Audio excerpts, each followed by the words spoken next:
Your mobile company said you were getting unlimited data, but what they really gave you was some limited data that slows down once you've hit, you guessed it, a limit.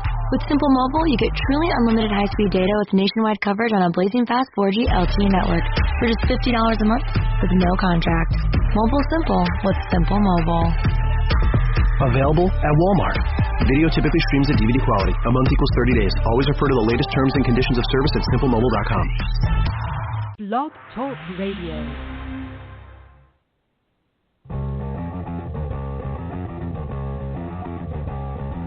TV party tonight!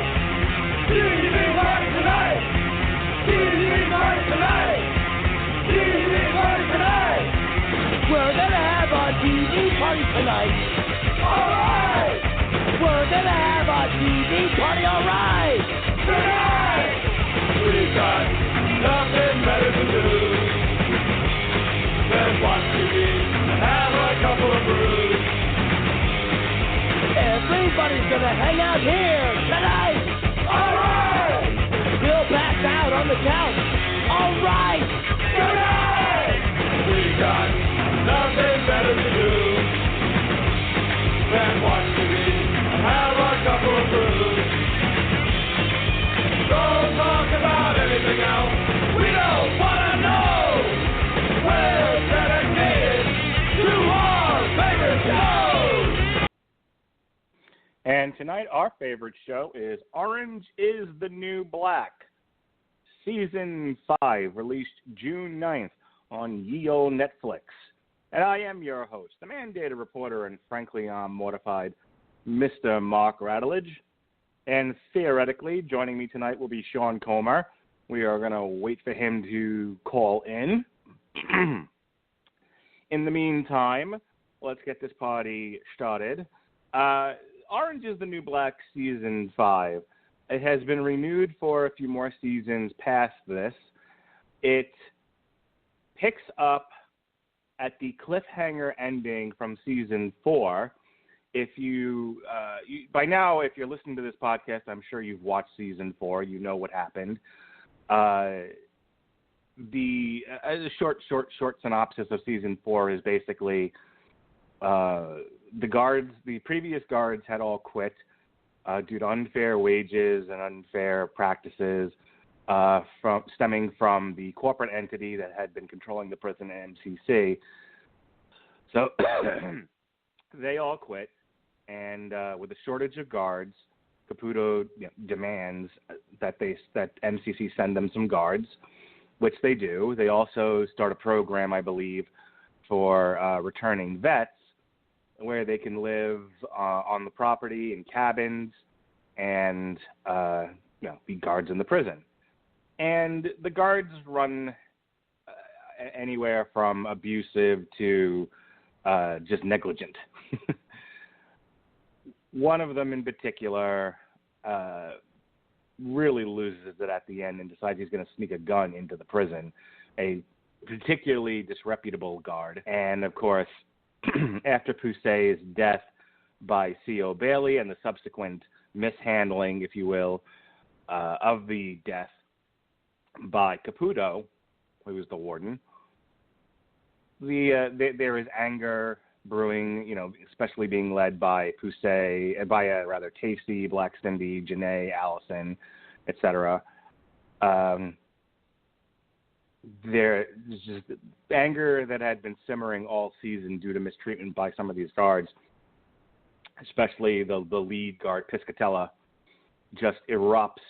And, of course, this then smashes directly into the idiot guard who brought the gun into the prison, which he then loses, and it is picked up by Daya, and the season ends with Daya pointing said gun directly at this guard. That is where we begin Season 5. A couple of things right off the bat. Season 5 takes place over the course of a few days. So rather than, a year passing by, and now remember, we are riding on the shoulders of our lead, and while the show itself has broadened into more of a an ensemble piece. It is through the eyes of Piper Chapman, played by Taylor Schilling, I believe, that we get a view into the federal prison, the women's federal prison, if you will. And her sentence, I believe, is only 18 months. So they've taken over the course of 4 seasons, now 5 seasons, they've taken great care to make sure time doesn't pass too fast, as we will then run out of time spent with this character. And she's the lead, so what are you going to do? I know in previous seasons, and both Sean and I have said this, Piper is not our favorite character. If it wasn't for most of the other cast, we might not still be watching this show. But I have to say, this is probably the first season where I found her to be sympathetic the whole time. This is one of the only seasons I've seen her in where she didn't drive me up the wall. So, good on the writers for not making her terrible this season.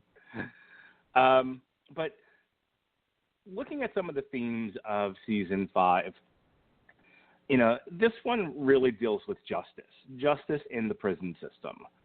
It is through the prism of Poussey's death previously by C.O. Bailey, which was accidental. There was a bit where he's holding her down, and Suzanne jumps on Bailey, and he's trying to deal with Suzanne, but he has his knee on Poussey's back, and Poussey is a small woman, and she ends up basically being choked to death, flattened, if you will. It was accidental, but it was, she was killed.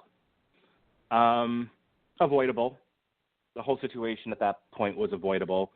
Bailey was sort of the archetype of the poorly trained guard, whose heart may have been in the right place and wanted to do a good job and was not neglectful, benignly neglectful, or vicious as some of the other guards are, but he's the one that, that in his ineptitude made a mistake. So there is time spent this season with him and the results of that encounter. A lot of the season deals with the fallout of Poussey's death and how it affected some of our main characters, especially Tasty, who comes to play a significant role in this season. But as I said before, the season revolves around justice. Another theme of this is power. The old saying, power corrupts, and absolute power corrupts absolutely. We've spent the previous season of terrible guards doing terrible things to these women, and now the power dynamic has changed. How does that change some of these women? Some of them will become abusive themselves. Some of them will become neglectful, and some of them will not give in to base desires and will retain their humanity. Towards the end of the season, the retention of one's humanity plays a pivotal role in a decision regarding Red and Piscatella, but we'll get there. We'll get there before the end of this hour. So, picking up where season 4 left off, the women have pretty much stormed the hallways. They are surrounding the guard, and the guard's name, if I remember correctly, is Humphrey. C.O. Humphrey. He is on his knees, if you please.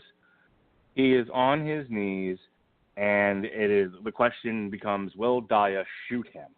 Now, Daya in season 4 was trying to find her own identity separate from her mother. She was trying to find her way. Her mother had been and even in a flashback in this episode, in this season, it is shown that Aleda had a significant influence over Daya's decision making, and Daya keeps coming to this place of, I need to have my own identity. And so towards the end of season 4, she started to buck the system a little bit. She started to feel her oats. And, of course, now she's got the gun.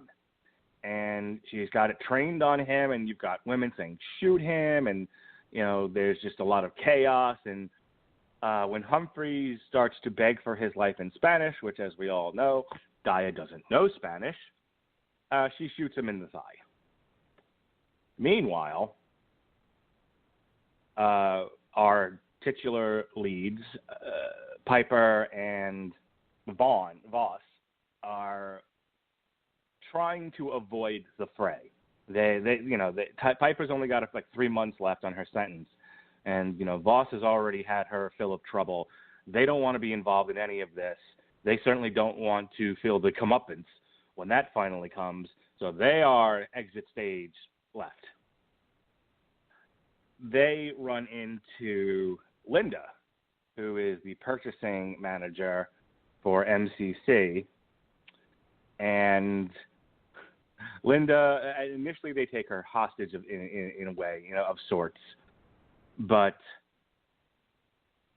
eventually they sort of take pity on her, and she dresses up as one of the inmates, and she starts to fashion a story for herself, and she basically blends in while the chaos ensues.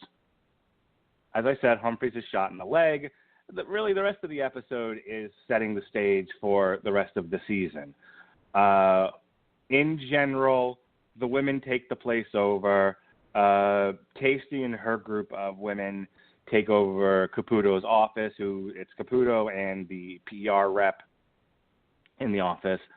The rest of the prisoners gather up the COs, overpower them, and they are taken hostage. There are 2 male COs that initially gain an upper hand and sort of take over the kitchen, but in episode 2, I believe it is, which focuses on Frida, Frida gets out of the little prison they fashioned for her and 3 of the white supremacist girls, and they are overtaken and put in with the rest of the hostages. So that's the setup for the season. Eventually, Caputo and the PR rep are bunched together with the rest of the hostages, and where we move from here, there are a couple of different storylines. We've got Leanne and Angie, who are trying to get high and run amok, and they are the examples of not necessarily in total it is in fact a corruption of power. They're essentially given the power of freedom, and with that freedom, with that power, comes total abuse. They are running around pantsing people. They at some point they will target Pennsatucky and make her life miserable. At one point, Leanne will have the gun, and they will initiate a semi-abusive talent show performed by the guards that are hostages, things like that. We have a storyline with Red and Blanca, who end up getting high on amphetamines that are in one of the office desks, which they think are vitamins. And so Blanca and Red spend much of the season running around high together. Their intention is to look for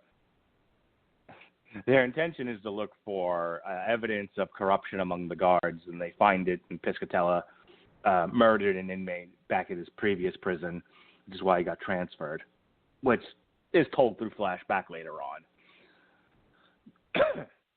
One of the main bits of story here, one of the main plot elements is the seeking of justice, specifically by Poussey and company.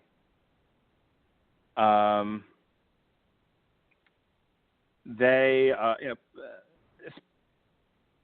as I said, has been killed, and Tasty is mad as hell over the handling of the situation, and she's sort of single-mindedly focused on getting justice for Poussey.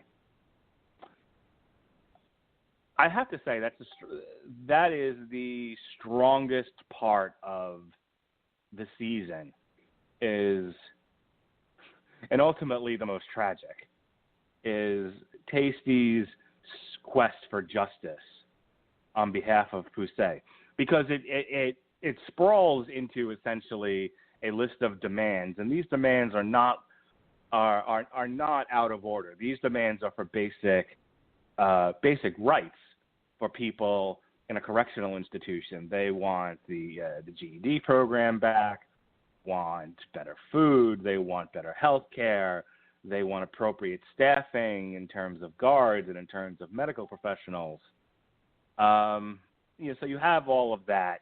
And, there's, of course, they want hot Cheetos because, hot Cheetos for breakfast.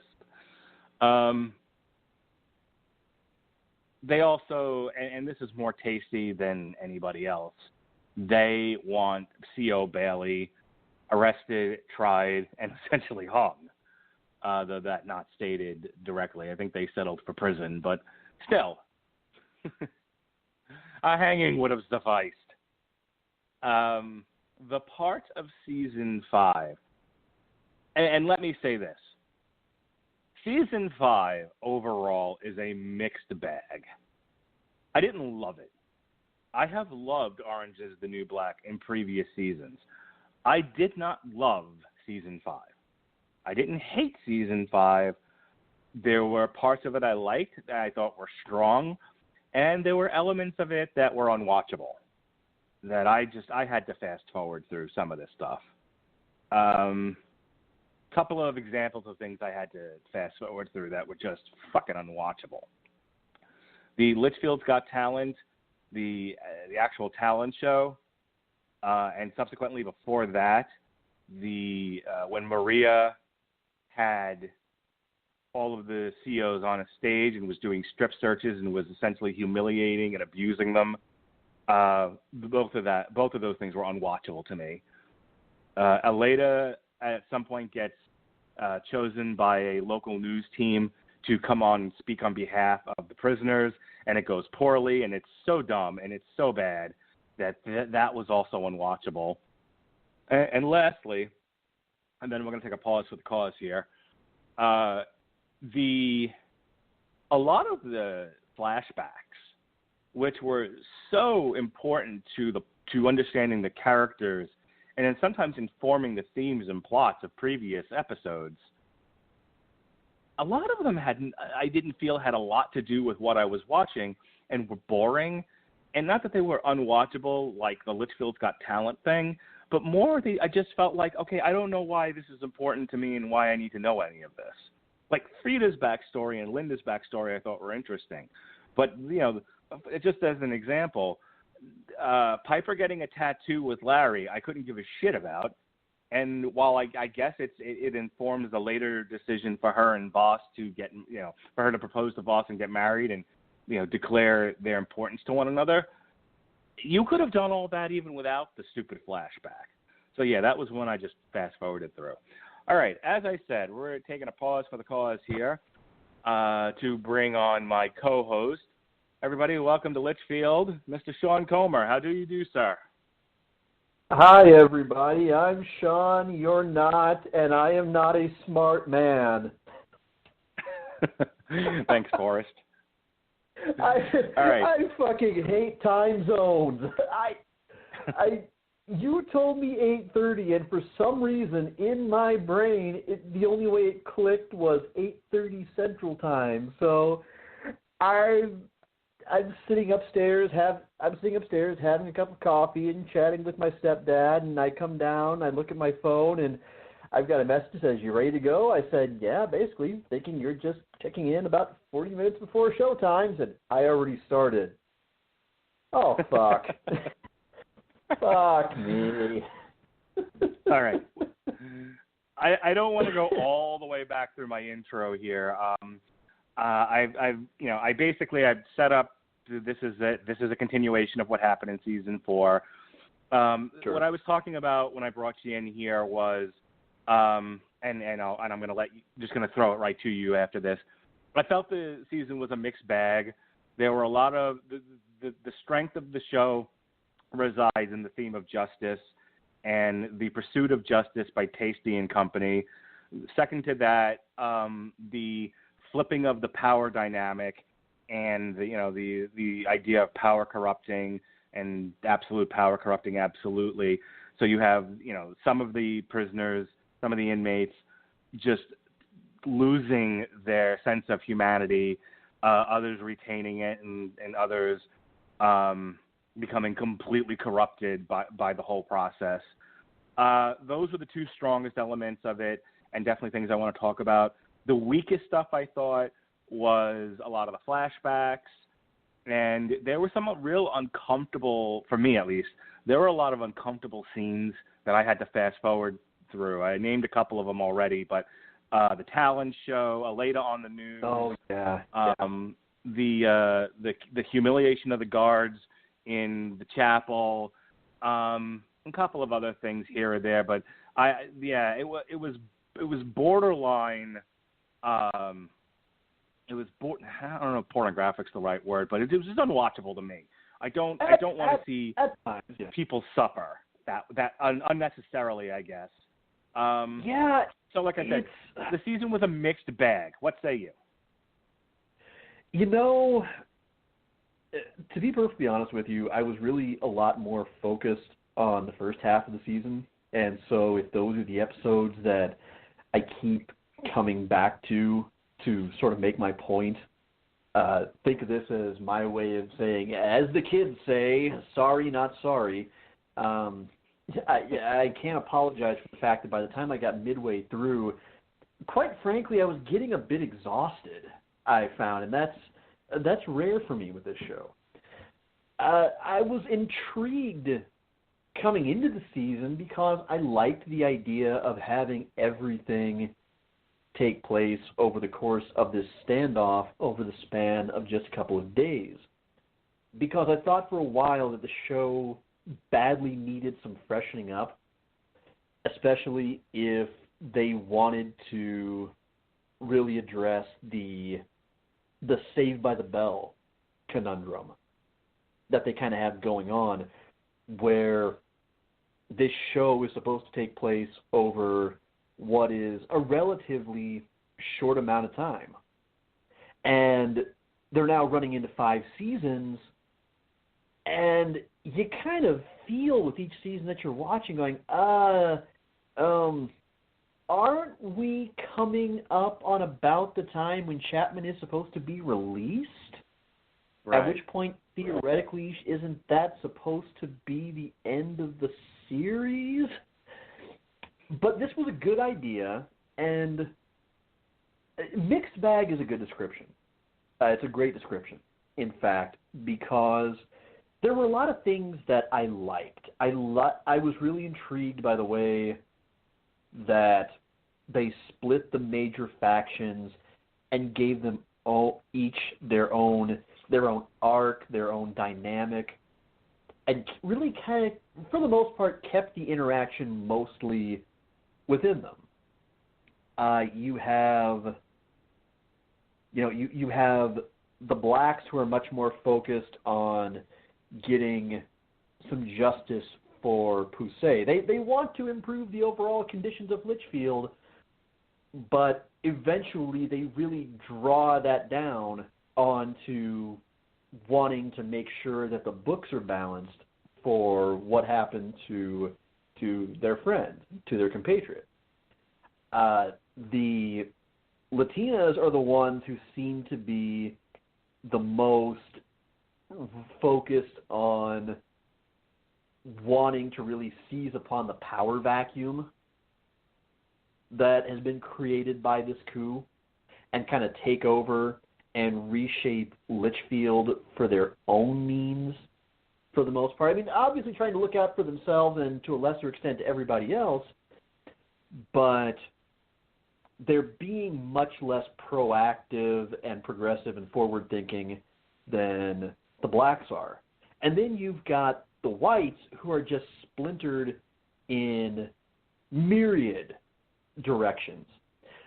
You've got Piper and Voss who are kind of heading up this camp that's just out in the yard for everybody who just wants to maintain a minimum safe distance from this shit show. You've got Doggett and Big Boo who are sort of trying to carve out their own little personally advantageous niche on the inside. You've got, for several episodes, you've got the saga of how Judy King is just trying to navigate the whole situation in general. You've got the two white trash druggies. I can never exactly remember their names. Angie and Leanne. Who and Leanne? Angie, thank you. You've got Angie and Leanne who are just kind of making Litchfield their own personal playground and trying to make the best of it. And the result, unfortunately, is that you've got a whiplash of tones that goes back and forth throughout a given episode that really makes it hard to kind of become immersed. The immersion gets really broken constantly by just how much is going on at this point. And it's been going in this direction, I would say, since season 2, since they started taking the focus more and more off of Piper and directing it onto everybody else. In fact, yeah, this became. Sorry, go ahead. I was gonna say just the summation of that is it's getting to the point where you couldn't reasonably submit Taylor Schilling for Best Lead Actress in an Emmy or Golden Globe category anymore because she's just not in that much of any given episode. No. I had said at the onset that this has become much more an ensemble piece. This is actually the first season I don't hate Piper. that she fully has my sympathy, as somebody just dealing with a terrible situation and isn't a terrible person herself.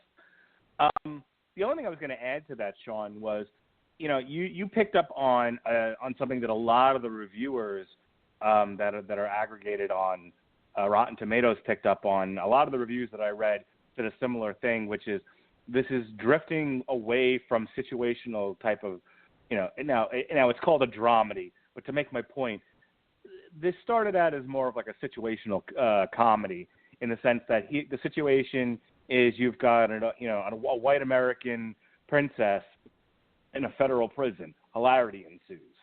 Okay, that got, they beat that to death, and now the show is, like I said, it's just drifting into what do we do about the prison industrial complex and how it affects people, how it affects the prisoners, how it affects their families, how it affects the people who work in the prison industrial complex, what it does to one's humanity, and all of these different milieus. So that's not nearly as funny as Red giving Piper a biscuit full of douche, So, well, you know what came to mind, and I've been thinking about this more and more with every season that has kind of passed.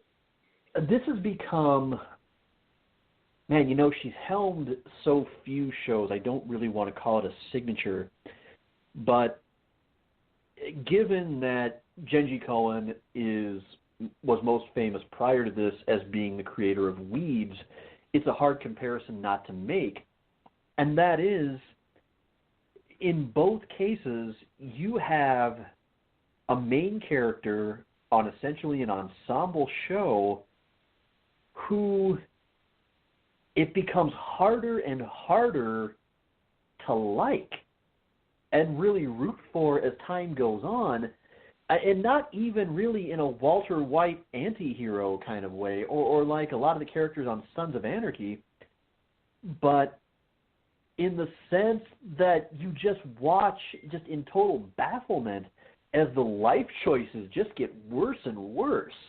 And the character apparently learns sweet F.A.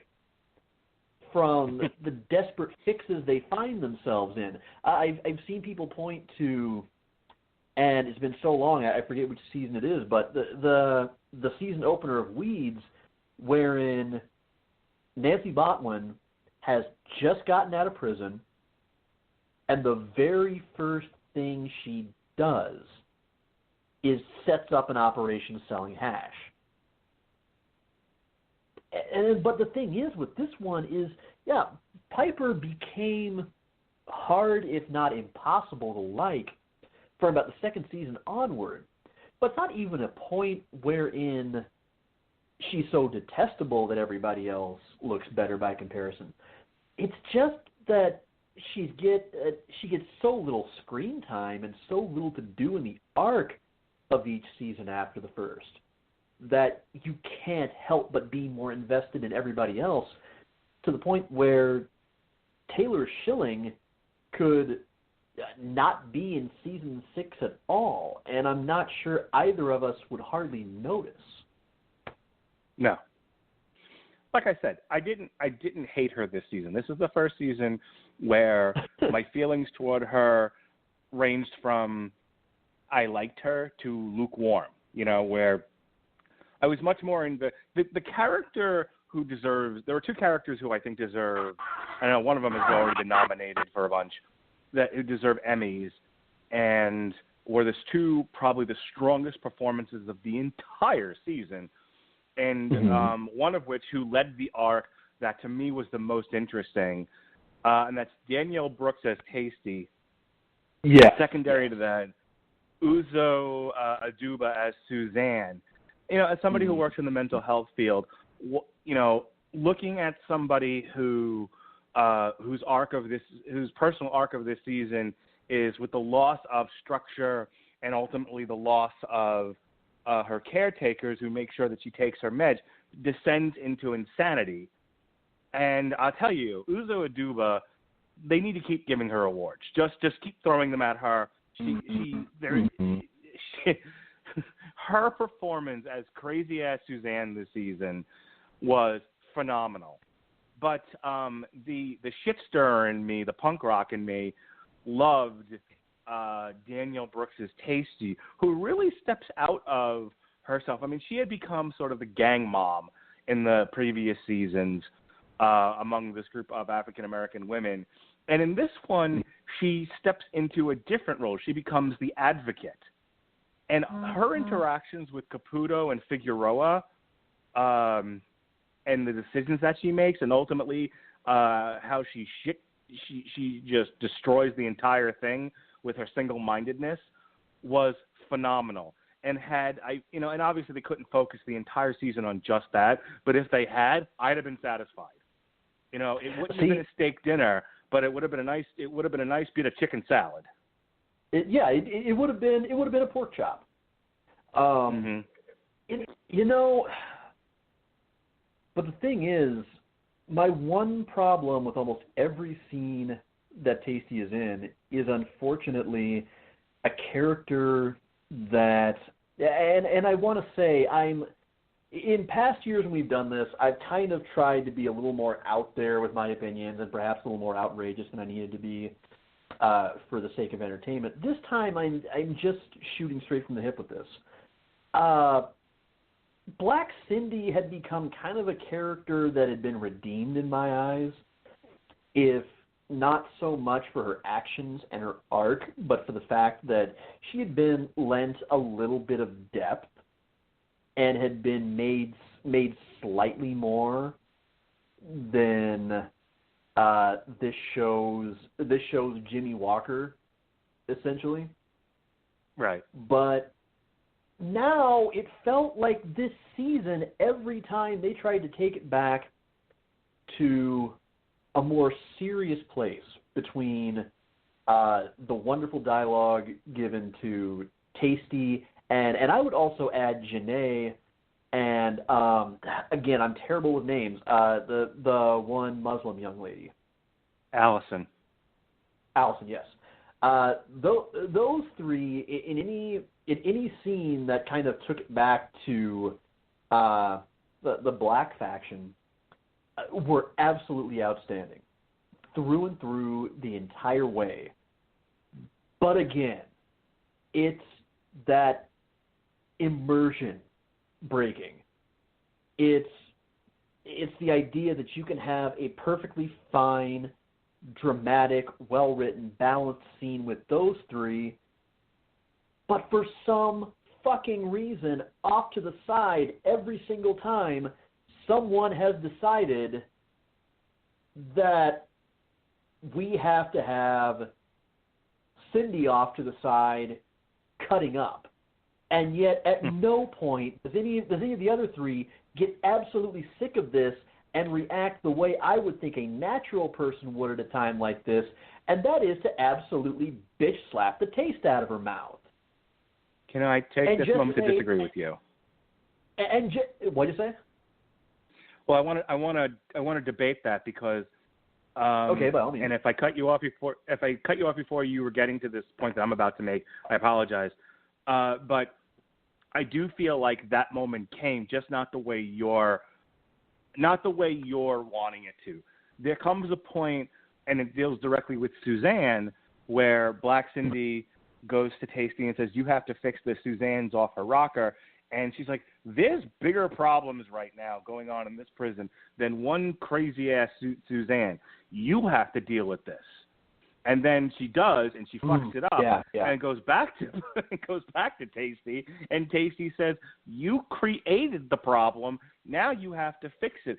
Again, I have bigger fish to fry. And Black Cindy rises to that challenge and realizes that she has to. So the problem with Black Cindy is that as a character, she's written as extremely self-centered and flip, and she has an arc this season in dealing with Suzanne and having some of the gang mom duties shifted to her, while Tasty splinters off to become the advocate, where she has to be outside of herself and she has to think of another, that other being Suzanne, and she can't be completely self-centered. And she does rise to that challenge. In a lot of ways, Cindy is a terrible hero. She's just a shitty hero in this season. And so I know we talked before about how terrible a character Black Cindy can be at times, but I do feel like she continued her character transition of being, I wouldn't go as far as saying selfless, but not completely selfish. Well, yes, but still, tonally, it's frustrating when I'll really be into a scene like that, and you know, it's like watching a scene from Fences between Denzel Washington and Viola Davis, who are turning in just absolutely career performances, like the two of them at their very best, and it would be like all of a sudden Rick were to pop up in the foreground with a wubba lubba dub dub right in the middle of dialogue. That's what it's like waka, to have waka. a scene. That's what it's like to have a scene with anybody, with all these other performers, and Black Cindy it's frustrating, it's aggravating, and it's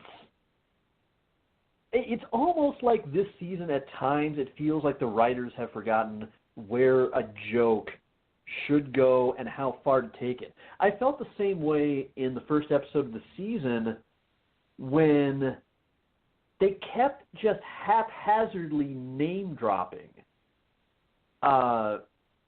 headline-making tragic shootings. And I don't know really what purpose it served, because every time they did it, it just became progressively more and more awkward.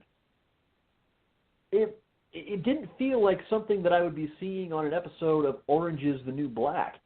It felt like it should be a throwaway gag from Community or Family Guy or something. That you go to one scene and blah blah blah, Virginia Tech, blah blah blah, Sandy Hook, blah blah blah, Fort Hood. Forrest would be putting it nicely. And there were moments where the humor was actually kind of nice. You mentioned the talent show scene, and I would admit that was horribly, horribly awkward. It still came in second to the scene in the chapel, but it was hard to watch, with the exception of the fact that, in spite of myself, I laughed my ass off when, again, lousy with names tonight, so I'm just gonna call him C.O. Cesaro. Started his TLC inspired striptease. I thought it was hysterical.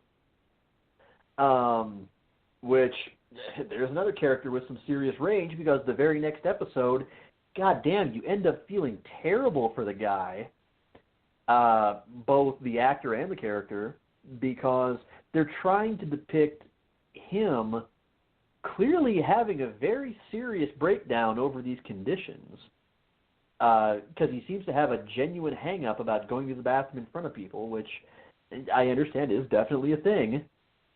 And yet, with the whole thing where he's walking around the cell and singing selections from The Sound of Music and everybody's yelling at him that they hate him, it's hard to tell if that's being played for laughs or if they're actually trying to depict something dramatically. And I get that it doesn't have to be black or white, but that was almost too muddy.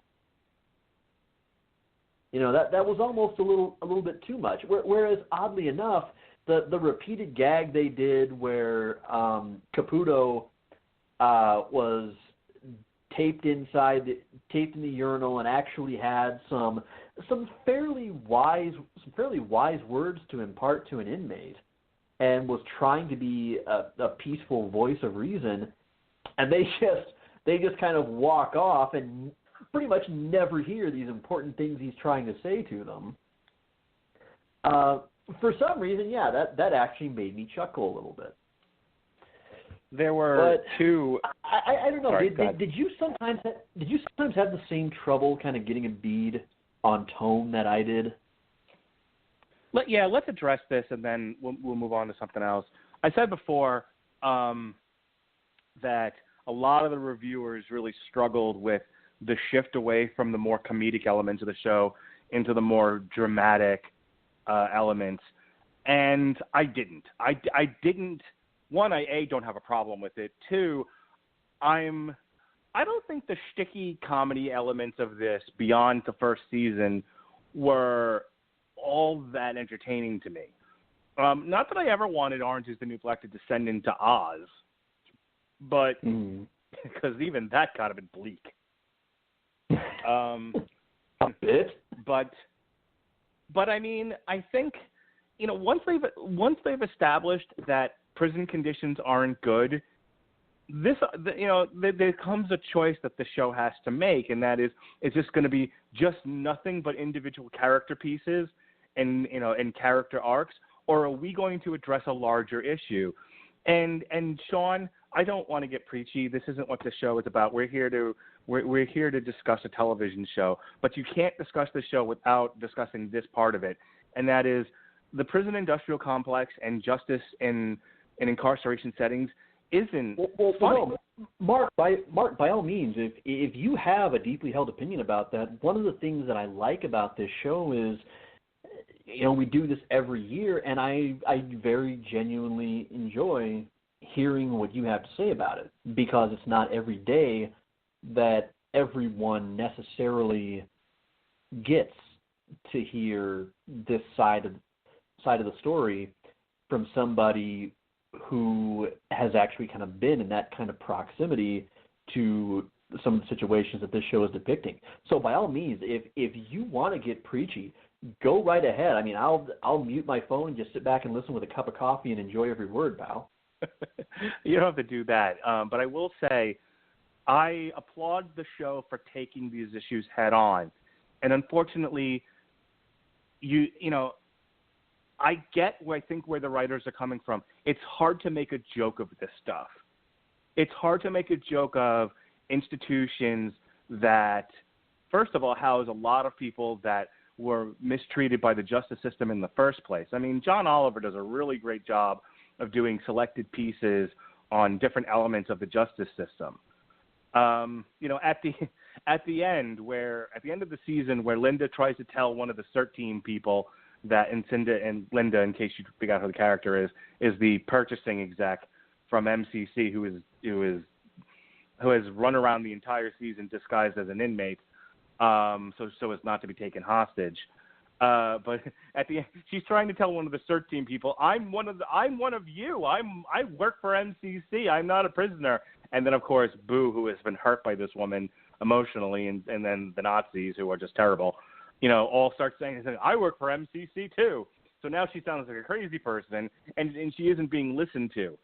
My God, if there was ever a summation for what it's like for people in the prison industrial complex, it's that.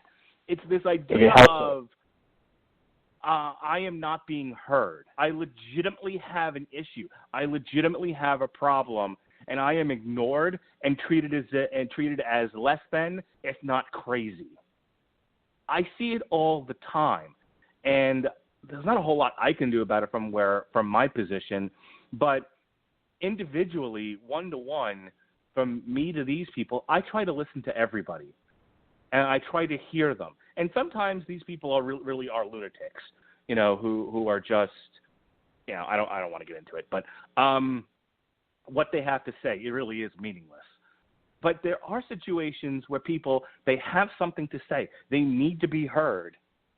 They are being treated unjustly, and someone does need to listen to them.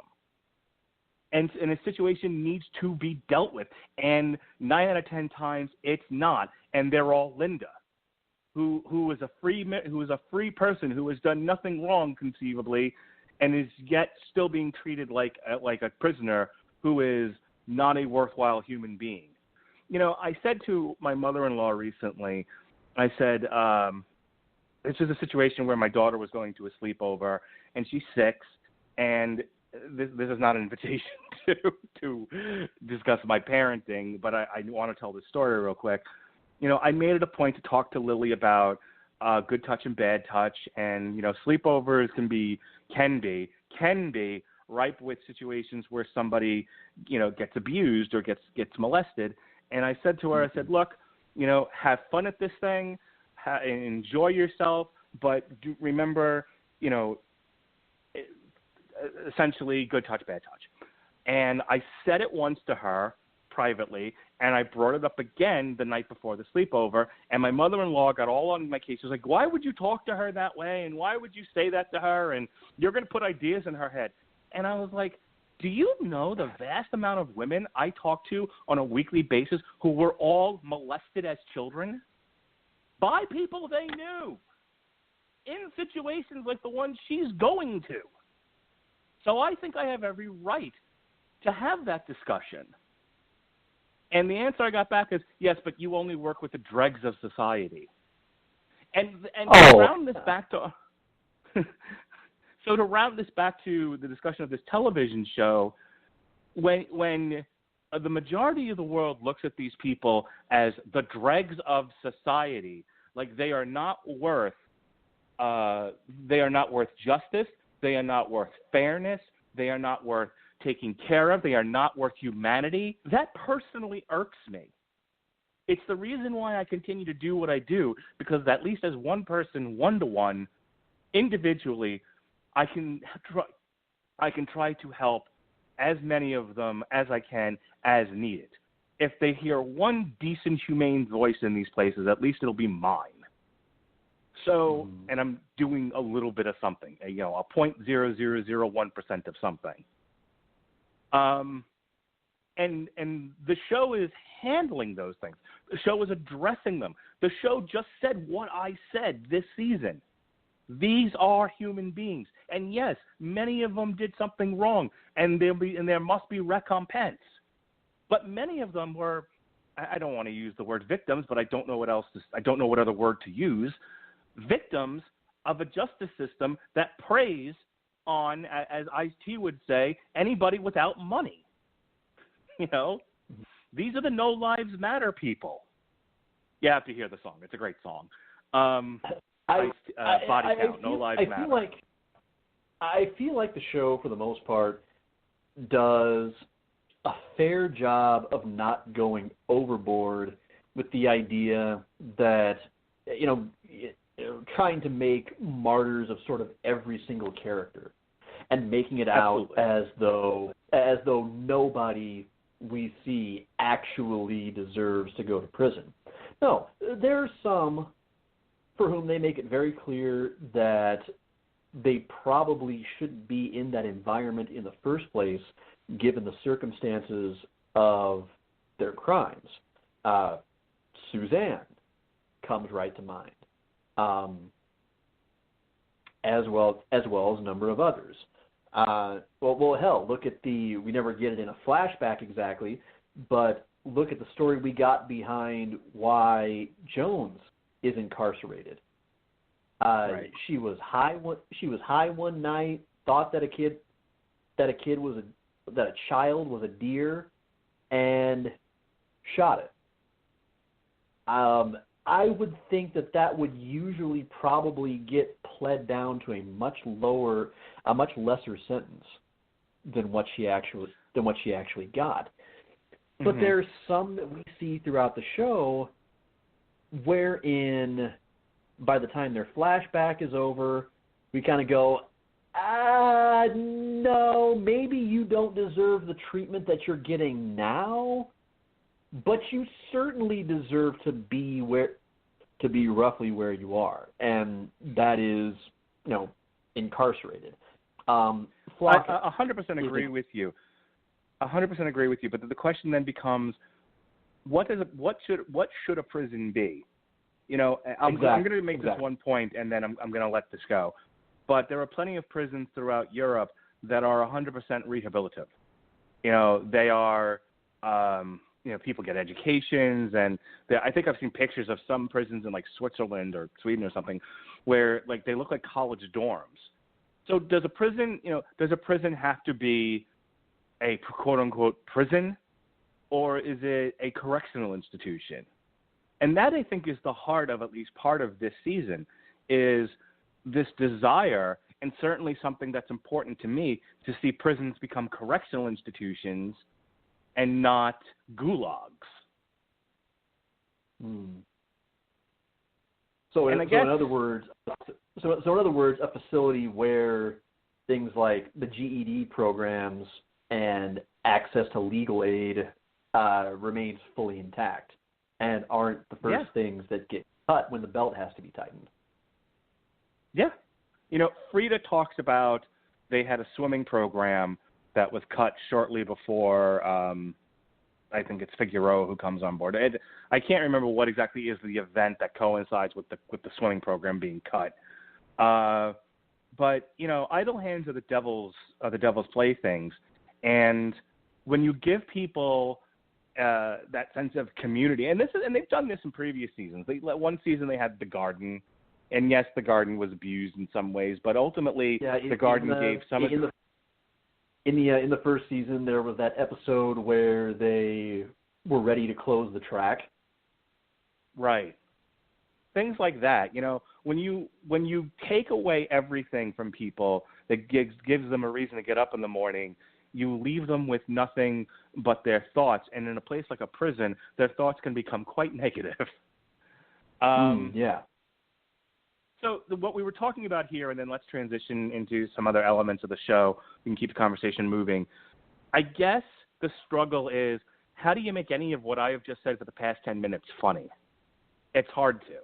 It is important stuff, and you don't want to necessarily be preachy, and you don't want to – and the object of the show is to still be entertaining, but there's a story to tell and an issue to address, and it can't be all things. It becomes drama. And when there's more of that than there is comedy, I think people who want it to be more comedy than drama start to lose interest or become uncomfortable, or both. For me, it made the show, and this is just my personal opinion, for me it made the show more interesting. I'm more interested as they delve deeper into the issues of the prison industrial complex than I was with seeing some WASP struggle with shitty prison life. But that's just me. Before you came on, I was just starting to address some of the things I didn't like about this season. I'll just quick bullet point these, and then I want to throw it to you for you to discuss them.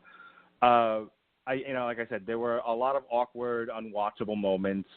The flashbacks I didn't think worked well beyond a handful, like Frida and Linda's story. Leanne and Angie's arc of being abusive bullies got old after 2 or 3 episodes. They're just not that interesting characters. You lasted that long? before it got old. If I think of something else, I'll throw it in there. But those are my issues with this season. Those are the things that made me not love it. What were the elements of this season you didn't love? They were about the same. They were about the same as yours. I mean, mostly it was the fact that even though everything was taking place within the same fishbowl of tumult, like I said, it felt so unfocused. A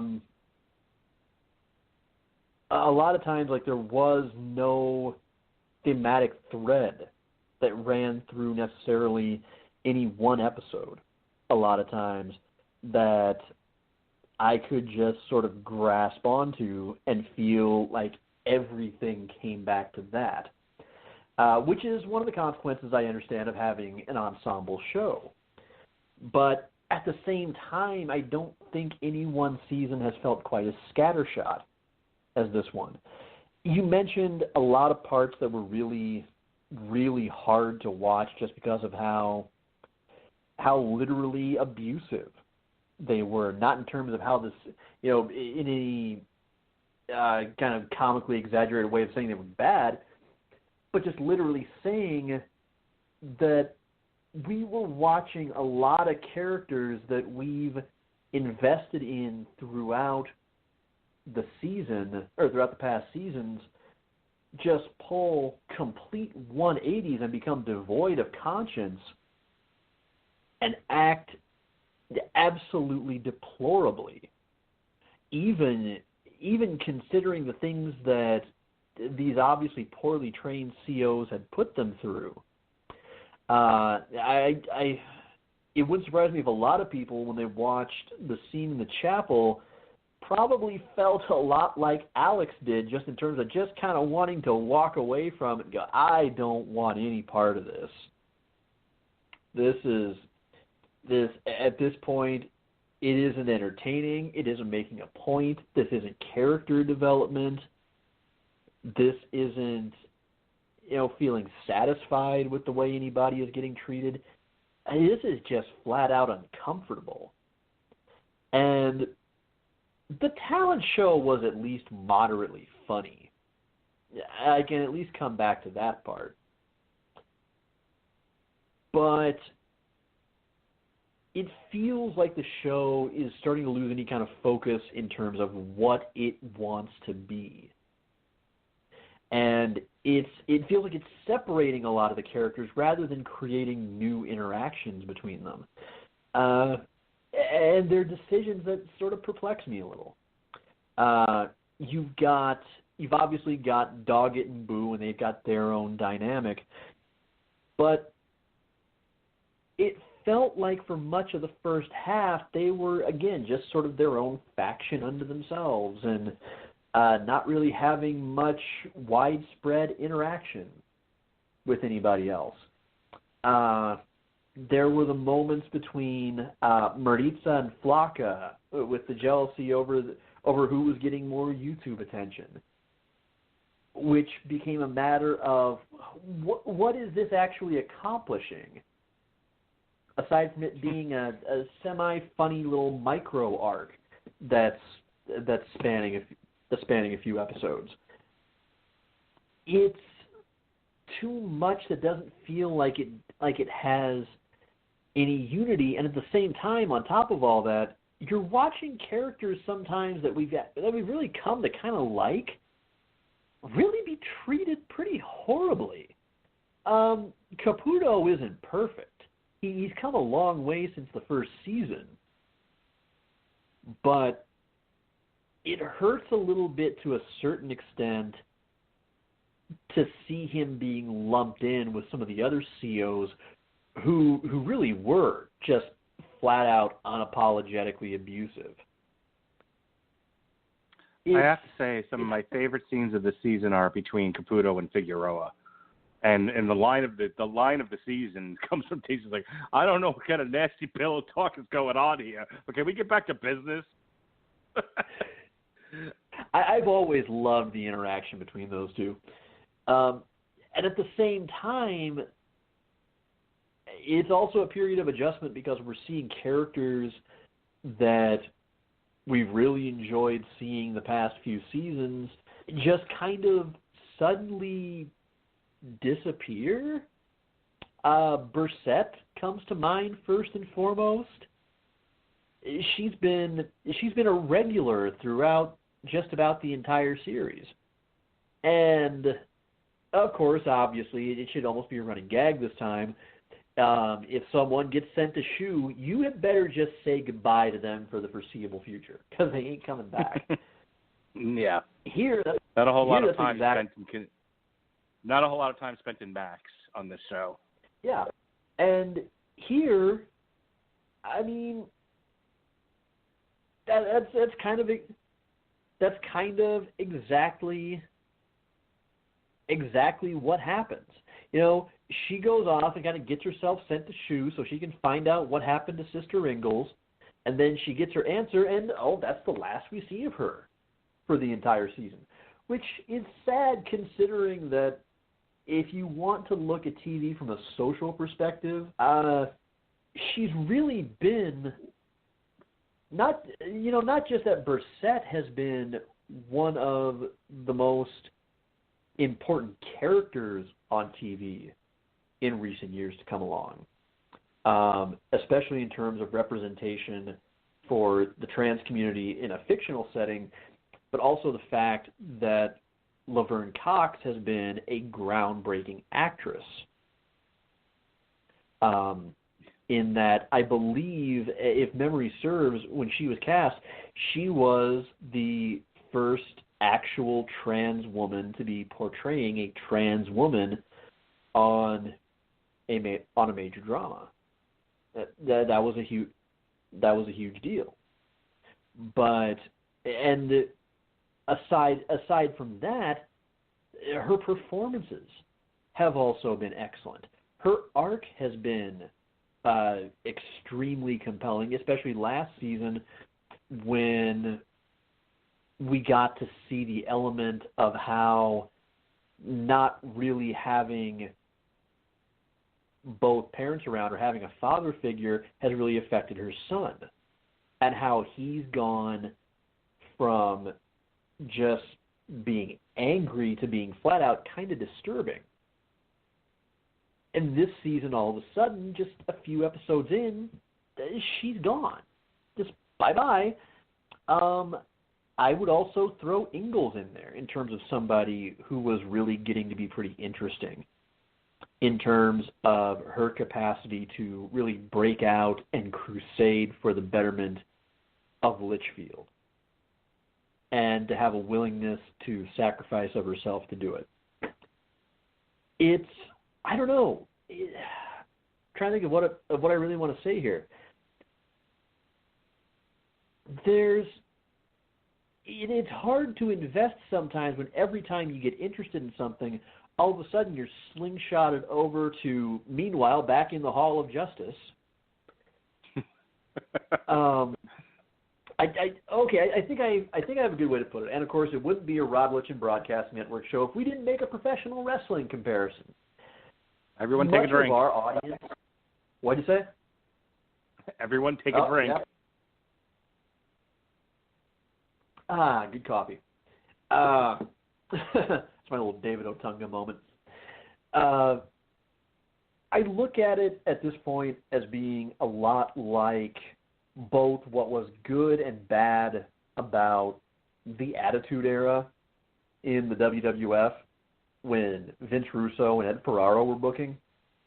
And that was the fact that one of the things where I've always kind of forgiven Russo for his foibles was the fact that, God love him, he tried to give everybody on a massive roster something to do, some kind of opportunity to get noticed on TV with an actual storyline. But as I've come to realize, as I've gone back and watched a lot of that without the rose-colored glasses on and without the nostalgia blinders, is I realize, yeah, but not everything you were giving people to do was actually good. sometimes you were giving somebody something to do, and we were also all just left to ultimately go, okay, what was the point of that? What did I just watch? What did that actually contribute? And for as much as I love the ambition of the setting, and I was intrigued by watching the whole ecosystem of Litchfield change and how markedly different it was from past seasons, and seeing what happens when the status quo breaks down and you've got this power vacuum. At the same time, it was almost too wild. It was too crazy.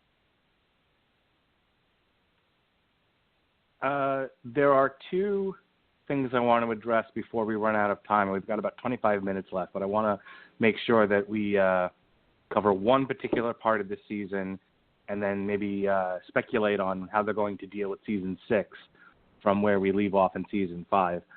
Let's talk about when the show drifted from comedy to dramedy, dramedy to comedy, to horror. Okay? Let's talk about Piscatella as he performs his one-man Friday the 13th review. So, oh my God. The setup to this is that they, in their amphetamine-driven nonsense, Blanca and Red, who I thought was a funny pairing this season, it was, yeah. Discover that Piscatella done murdered an inmate in his previous position. This is how he got shipped over to Litchfield.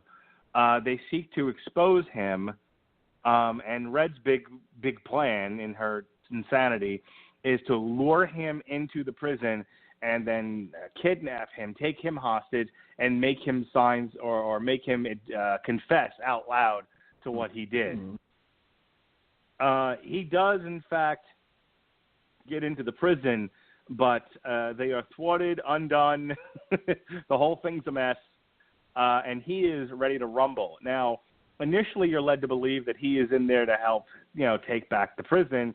Nope, he becomes a horror monster for some odd reason, and one by one collects Red and her assemblage of allies and and daughters, prison daughters as they are, for the purpose of abusing Red in front of these people, and he goes on to explain what his mustache twirly villainy is all about. They eventually overtake him, and he is in fact taken hostage. One of the I'm going to go ahead and say this, and then we'll double back to your thoughts on the whole arc over a few episodes of this thing. But I thought one of the strongest elements of the entire season was summed up in Red letting him go. I talked a little bit about humanity, one sense of humanity in the midst of chaos. And even with Tasty pointing a gun at him and Red wanting to get her revenge on him, the realization that none of this, and certainly he, is not worth the loss of one's own humanity. And they say as long as he doesn't touch anybody, he is free to go. He isn't worth it. And I thought that was one of the more poignant, one of the strongest, one of the sharpest moments of the season. And then, of course, he gets shot by the CERT team, which in its own dark way was kind of funny. Sean, the Piscatella is Jason arc. Go.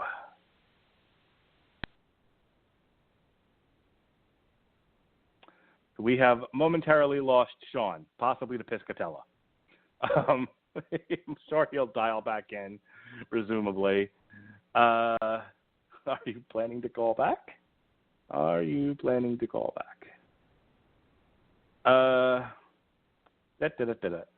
right. While I'm waiting for him, let me just give my thoughts on it. Never mind. Who cares what I think? Sean! I have no idea what happened there. My thoughts on that, it's not like it was really a bad arc. It's just that it felt so damn out of place in the course of the entire season. I mean, we've had villains on this show. We've had detestable COs. We've had inmates we couldn't stand. But Piscatella is so over-the-top absurd that not just in behavior, but in terms of just the nature of his character and how out of place he feels, given the tenor of the way everything else is written and how grounded it tries to be. It really doesn't feel like it has any place whatsoever there. And then you have the rather anticlimactic element of, well, here's this important character that we've been building up over the past few seasons, and it's going to be a huge moment when they decide to, when, you know, Tasty and Red and everybody decides to embrace their inner humanity and let him go, but tells him, you know, sin no more, and then he ends up getting killed anyway. Then what the hell was the point of everything you just made us watch? It just became a matter of absolutely no consequence. It's like the way various things were, and I know I'm making some odd comparisons here, but stick with me. I'm using my frame of references of the shows I like. But unlike Breaking Bad, where for every action there was always an equal and opposite reaction, and there was always some fallout down the line, the bill always came due. It was more like what would happen sometimes on Friday Night Lights, where something seemingly major would happen, and it would be resolved in a quick, like, little 5-minute denouement, and then it would never be heard from again. Those of you who remember the Lila rapist arc from that show, you know exactly what I mean. It's just like, really, that's the way you're going to wrap that up. That's it. No indication this is going to have any further fallout. Unlike, like, say, Voss killing the guard who infiltrated the prison just to kill her, and that obviously has a ripple effect. It's just all impressions are, well, that's that. All that build up and that's it? That's seriously all? But it's something that I'm ultimately almost glad is probably just going to that's ultimately just going to be forgotten because it was a bad idea in the first place. But I feel like it was a waste of the Piscatella character in a way. I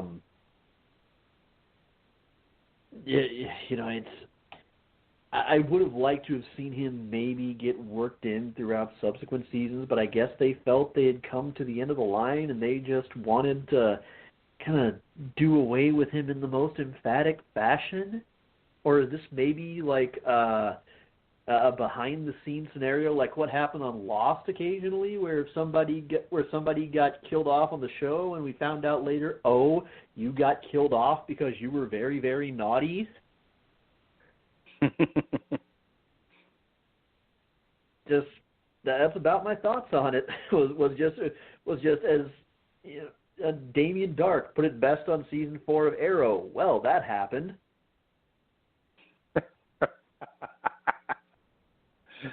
All right. Yeah, I agree largely. I'm going to say this, and then we're going to transition to the last part of the show here. I largely agree with what you said as far as it felt very out of place. If there was a larger issue between Red and Piscatella, I didn't remember what it was, and I guess it happened in season 4. So to pick it up at the latter half of season 5 and give him this sort of single-mindedness mission to bring this woman down, in a way, while you've scared the living shit out of everyone around her. It was like his mission there is to, like, I will bring you down in front of your daughters and tear the mask off you and show them who you really are. Okay, that only works if they're on a level where they can see that. At the moment, you have them tied up. 2 of them are naked. They're not going to see anything but that you're a monster. Like, it was just poorly written, I thought. And I give credit to where credit is due. The show is mostly one of the more well-written shows on television, whether it be streaming or otherwise. But I just thought that whole setup was, unless the larger point they were trying to make is Piscatella's just an insane sociopath and a sadist, in which case I'm kind of with you with. And the point of all this was what again? But, you know, to set him up as such a monster, and then for Red to ultimately let him go, even with his then subsequent, you know, shooting, making it all go, what the fuck did I just watch? I think a stronger thing would have been, and this is sort of a transition into what we're going to talk about next, you have the situation where they've gotten all the prisoners out of Litchfield, and they're 10 short, which the math doesn't work on this, by the way, because 2 escaped, and even if you trade one of them for Linda, you know, you've got Chang who escaped, okay, but you've got Linda to replace her. You still have Doggett who's escaped, and so when they were like, I'm just gonna say I am so glad that Chang escaped. Hooray for Chang. My point is the math on this doesn't work at all, and I'm wondering if they're ever going to address it. In any case, the larger point here is there are 10 people who are missing. They must be in the pool. Well, if they're in the pool, then they're clearly staging some sort of violent uprising, which sets up the tension of where we leave our next cliffhanger. And I really did like the way, at least among the inmates, that this was handled. I love the fact that from beginning to end, the season is bookended with Frida, who becomes a much stronger character this season instead of sort of Red's, you know, just sort of a sidekick character to Red. Frida really steps out into her own, and I enjoy her character this season more so than the previous 2 seasons where they somewhat focused on her. In any case, they're like, okay, so you have the CERT team coming in, ready to murder everyone that looks cross-eyed at them, you know, and then you have these women sort of looking at each other going, what do we do now? And Frida sort of takes a leadership role and says, we will go out with our dignity.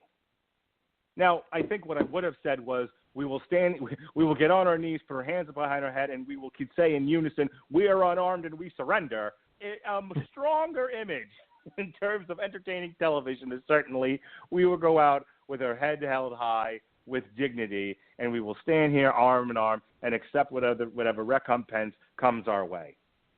Not the smartest way of handling it, but certainly the most dramatic. So I say unto you, Sean Comer, as we start to wrap this tale up, we are left with a hungry for hell CERT team ready to shoot and kill anyone that stands in their way. We have a chain link of women standing with their dignity, and we have 2 buses filled with Litchfield prisoners going every which way but loose. Predictions, sir. How do you see season 6 opening?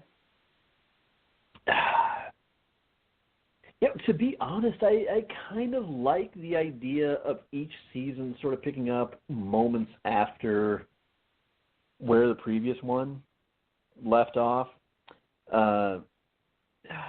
Obviously, you don't have a situation here where you have a scenario that's developed that can really take up several days over which you can spread out 13 episodes of television. So I don't know. That's hard to say.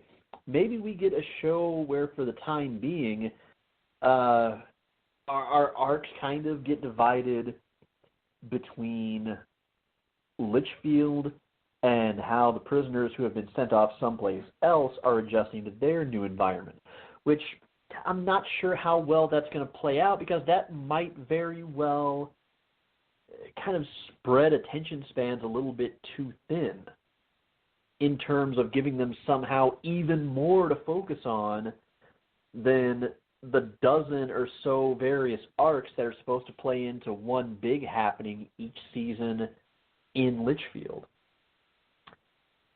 I don't really know what very directly. Let me ask you very directly. Think anyone dies? Think anyone gets shot by the search team? I don't know. I have no idea, because that's one thing about this show is you have some characters major characters, like Nikki and Voss and Bursett, who suddenly disappear for a long stretch of time unexpectedly.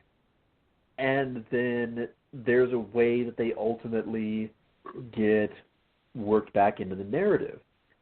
And then there's other times where in past seasons they've had characters that seemed like they were building them up, like, okay, this is somebody that we want the audience to invest in, somebody that we would like to have around for a while. And then just, nope. they're gone. They're gone too. Ruby Rose's character was a bit of a shit stirrer and seemed like this was somebody that was going to be around for a bit. Nope, she basically became more cannon fodder for Piper's shenanigans. You had Lolly, who was absolutely wonderful from her first time on the show until the last time we saw her. She's gone. Even if you go clear back to the very first season. Oh God, my shit memory for names here. The one Caribbean lady, the former housekeeper who shanked. I know the character you're talking about. Yeah, she was Piper's original roommate. Yeah, you know who I mean. Who seemed to be downright sympathetic. She completely lost it when she found out that the man she loved had gotten married and would not be having the life with her that she wanted, and she just snaps and gets herself sent to Max and seemingly doesn't think anything of it. So it's hard to say. We might have somebody we've been seeing season after season who just all of a sudden out of the blue is mostly absent from next year, or it may be that somehow everybody avoids consequences. What I do think is going to happen is I think that this confrontation with 13 is going to kind of bring a lot of things that have been going on with everybody to a reckoning. In particular, it wouldn't surprise me if we saw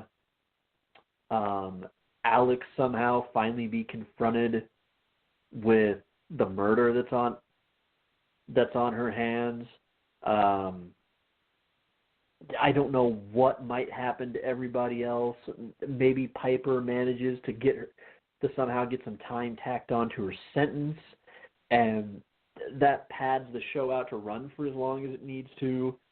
But it's hard to say what I think is going to happen, but I do hope they manage to keep everything centered again on Litchfield, because it felt this season like the show was starting to get a little bit desperate in terms of ways to come up with enough material to write 13 episodes around. And I'm going to give one. Sorry. No, go ahead and throw out your prediction. Go ahead. I have one prediction. Someone will get shot and die in that gang of 10. And I predict it'll be Alex. And not just because, well, you know, Laura Prepon has got to have some other things to do.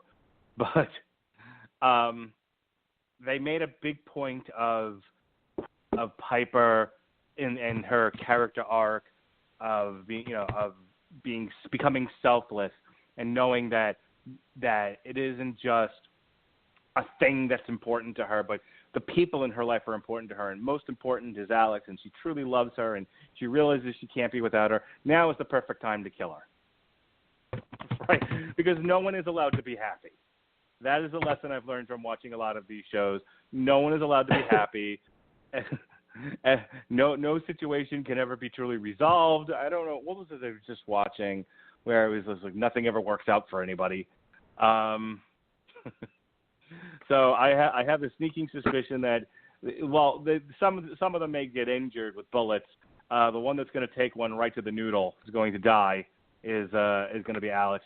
I'll also say I think we'll do 2 or 3 episodes where the women will be in scattered prisons, and there'll be a thing where, justice for Litchfield, and you must bring these people back, and you must open the prison, and there's pressure on the governor and MCC, and everyone comes back to Litchfield, and we finish out Piper's sentence at Litchfield.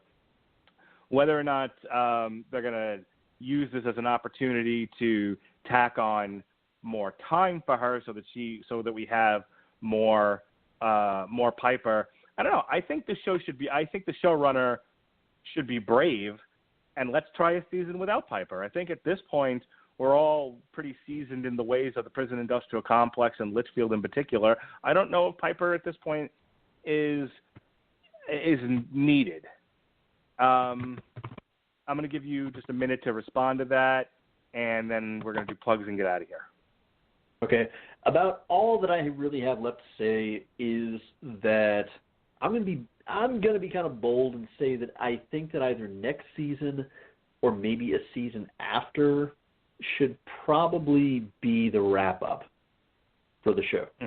I think that should be it, because at this point you would have to rank Orange is the New Black alongside House of Cards as being Netflix's biggest breakout originals by far. They are the flagships, the ones they have most staked their name on. I'm trying to remember the Steven Van Zandt series where he was a mafioso who was in Witsec and was shipped off to, I think, some little Norwegian town or something. I'm blanking on the name, but I know that was a big deal at the time. But by far the ones that garnered the biggest mainstream recognition and applause are House of Cards and, again, Orange is the New Black.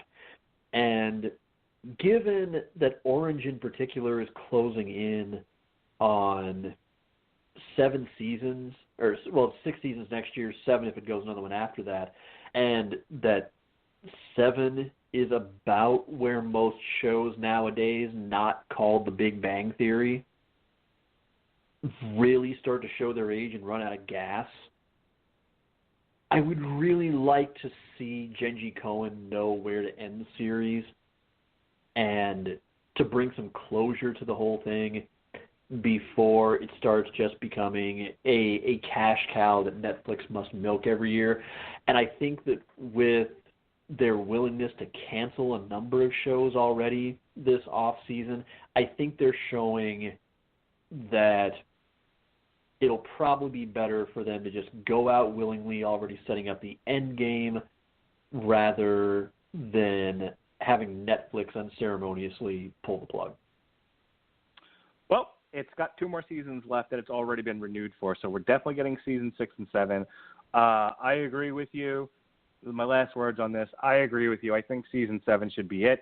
And let me reiterate, I think one more season with Piper. I think season 6 has to end with Piper going home, and we get a completely Piperless season 7. That's how I'd like to see the show go out. I want to see the show shift its focus from, look at the new white girl in the prison, isn't this funny, to let's focus more on Tasty. Let's focus more on what's her face, the the one who was trying to get home to her son who's in the hospital. Let's focus on her. Gloria. Hey, let's focus on Brissette. Gloria. Let's focus on Brissette. Yeah. Let's not focus on the meth heads too much. Yeesh. You know, let's get some other characters in there to focus on. Let's tell this tale. Let's give it a rest. You know, at this point, I think if the 7 seasons of Orange is the New Black, you either get it or you don't. And let's move on and tell a different story. And speaking of different stories, let's move on and talk about a different podcast. Next week we've got, what do we got here? What's going on? Where am I? I know we have On Trial. I'm just trying to remember which one we're doing. Not next week. We took next week off. So as far as what are me and you doing, next week the shows are source material on Monday is the Poison Ivy, The Cycle of Life and Death. Damn You Hollywood is back. We'll be reviewing the Pixar Cars 3. And then, of course, Metal Hammer of Doom, Nickelback. I wouldn't give you a penny back. I've been looking forward to the show all summer. Nickelback. Nickelback. What? Yep. Why in the world are you talking about Nickelback on Metal Hammer? Because the shows where we tear apart albums are usually our best shows. And I can't imagine this show is going to go very far without ripping it to pieces. The hilarity. The week after is Transformers Week. We've got Revolution on source material, a review of The Last Night on Damn You Hollywood. The Metal Hammer of Doom will be reviewing the Transformers cartoon soundtrack. And Ronnie Adams and I will be doing a TV party tonight for Transformers Prime Season 1. And then now the following week, Sean and I will reunite here. We'll just get right to this. July 6th is the next time Sean and I will be getting together, but not for an on trial. It'll be for a TV party tonight. Speaking of Genji Cohen, we'll be looking at Glow, Gorgeous Ladies of Wrestling, the latest Netflix show. So I can't wait for that. Sean and I are certainly going to have a grand old time talking about that. However, the following week, and this will be our last set of plugs here. Actually, no, 2 more sets of plugs. The following week is Spider-Man week. We've got a Spider-Man show. Don't know what we're doing quite yet, but we're doing a Spider-Man show on source material, a review of Spider-Man Homecoming. Metal Hammer of Doom is going to review Power Flow, featuring members of Sendog, Biohazard, and other bands. And then On Trial, The Amazing Spider-Man 2. Sean and I are going to debate it. And then the following week, we have another On Trial. We've got source material Tarzan on the Planet of the Apes, War for the Planet of the Apes review on Damn You Hollywood, the new Dying Fetus, Wrong Ones to Fuck With, and as I said, Sean and I will be doing an on trial for Planet of the Apes, the Tim Burton Planet of the Apes, ladies and gentlemen. Oh, it's going to be terrific. So look for that. I have to somehow defend this damn thing. Yep.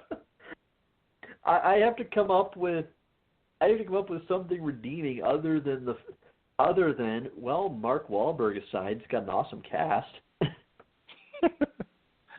All right, Sean, go ahead and do your plugs, and then we're going to call it a night. Time being, I'd really like to do more podcasting and writing of the entertaining variety in the near future, but for now, I've sort of got some other things that are taking priority, and so everything that Mark mentioned is where you can find me. I'll let you guys know when I'm going to be a little more active on the socials again. But as it's always my thing to say, thank you to each and every last one of you who downloads the show, who listens live, those of you who love it and tell a friend, those of you who hate it and tell someone you hate. We always appreciate it because we live to entertain and inform about the nerdy things that we love, the things that we obsess about to make adulting bearable. So, by all means, thank you all for that. keep listening, keep posting to our socials with your feedback. We always look forward to hearing from it. If you have ideas for future episodes of TV Party Tonight, Because Blank Made Me, Metal Hammer of Doom, On Trial, anything like that, by all means, bring them on. We love to hear them, and you never know when one of them might actually turn into a show. So thank you very much, everybody. Remember that $10 will still buy mini peanuts. Never dull your colors for someone else's canvas. All right, inmates, lights out. Be well, be safe, and behave. The animal, trap, till the cage is full. The cage is full, the day is new, and everyone is waiting on you, and you gotta die.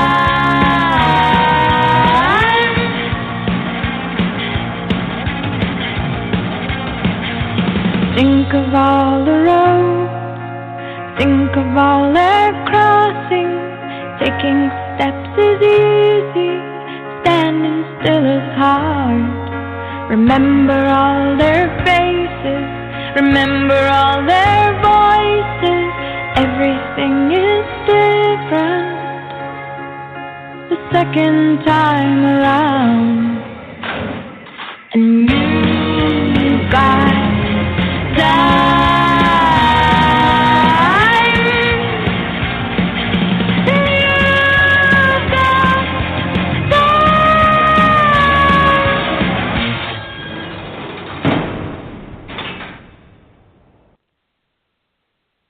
Once upon a time, there was a new crossover that refused to play by the rules. It flipped the script and made all the others look like fools.